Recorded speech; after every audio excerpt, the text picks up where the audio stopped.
चलिए। Good morning students. जैसा कि पिछले क्लास में लेसन 1 का मैंने 2 कॉम्प्रिहेंशन आपको लिखवाया था। 2 कॉम्प्रिहेंसिव क्वेश्चन के बाद एक और कॉम्प्रिहेंसिव क्वेश्चन है जिसके बारे में मैंने आपको बताया था कि उस पर लिखना है। और इसी के साथ फिलहाल ये चैप्टर आपका समाप्त होगा। आप लाइन देख लेंगे बुक से। When he finished, he went to the window to buy a stamp. The post office employees are a bunch of crooks. इसमें फर्स्ट क्वेश्चन पूछ सकता है कि What did Lencho do with the stamp? What did Lencho do with the stamp? Leaked and affixed to the envelope. Stamp को लेकर के चिपका दिया। What did the postmaster do when the letter fell into the mailbox and why? He opened the letter to comprehend Lencho's reaction on receiving the money. He opened the letter box में से निकाल लिया letter को। कॉम्प्रिहेंस Lencho's reaction, यह जानने के लिए कि लेंचो का रिएक्शन क्या है, उसके प्रति प्रतिक्रिया क्या है। जब वो मनी 70 रुपया पाया था तो 70 रुपया नहीं 70 पेसस पाने के बाद उसके अंदर कौन सा रिएक्शन हुआ, इसको जानने के लिए। Why did not Lencho want God to send him rest of the amount through mail? Because the post office employees were a bunch of crooks in his opinion. उसके विचार में, लेंचो के विचार में ये था कि पोस्ट ऑफिस जो एम्प्लॉई हैं वो बंच ऑफ क्रूक हैं, ये बेईमान हैं, बेईमानों के ग्रुप हैं। भगवान मेरे साथ ऐसा कभी नहीं कर सकता। ये लोग पैसे चुराए हैं। 100 पेसस जो भगवान ने भेजा उसमें से 70 पेसस ही मेरे पास भेजा और 30 पेसस अपने पास रख लिया। What does the phrase bunch of crooks in the extract mean? इस लाइन में bunch of crooks का मतलब क्या है? तो bunch of crooks का मतलब है group of dishonest people, A group of dishonest people.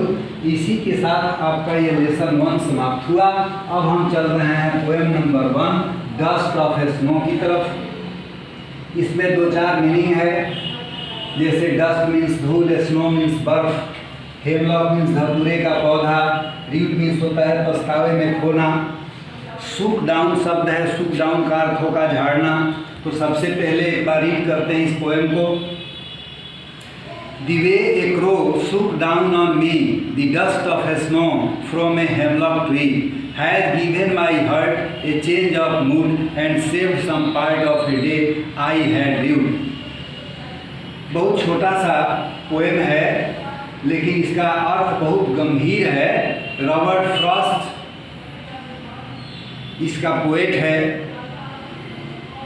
वह लिखता है कि The way a crow shook down on me, जिस तरीके से कौवे ने मेरे शरीर पर बैठ के नहीं, जिस तरह से कौवे ने हेमलॉक ट्री पर बैठ करके बर्फ के धूल को झाड़ा, from a hemlock tree, has given my heart A change of mood, तो मेरे दिल का मूड ही बदल दिया। इसमें बहुत गंभीर अर्थ है। A change of mood and saved some part of a day I had lived. और मेरे जीवन के मेरे दिन के उस शेष समय को बचा दिया उसने, जो मैं पछतावे में खो रहा था। मेरे समय से यह छोटा सा पोएम रॉबर्ट फ्रॉस्ट ने लिखा है कि आदमी का समय जैसे ही बीत जाता है, बहुत ऐसे समय होते हैं जो तकलीफ में बीतते हैं, खो जाते हैं, लेकिन कभी ऐसी एक छोटी घटना जीवन में होती है जिस घटना के चलते आदमी अपने रास्ते को बदल देता है और रेस्ट बचा हुआ उसका जीवन का जो समय होता है वह खुद सदुपयोग कर लेता है, ठीक उसी तरह से यहाँ रॉबर्ट फ्रॉस्ट ने इस पोएम को लिख के बता रहा है कि the way A crow shook down on me the dust of snow from a hemlock tree।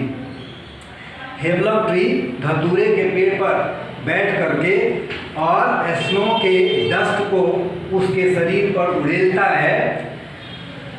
Has given my heart A change of mood, कवि यहाँ कहता है रॉबर्ट फ्रॉस्ट कि मेरे दिल के मूड को ही बदल दिया, मेरा बिल्कुल समय उस समय से बदल गया।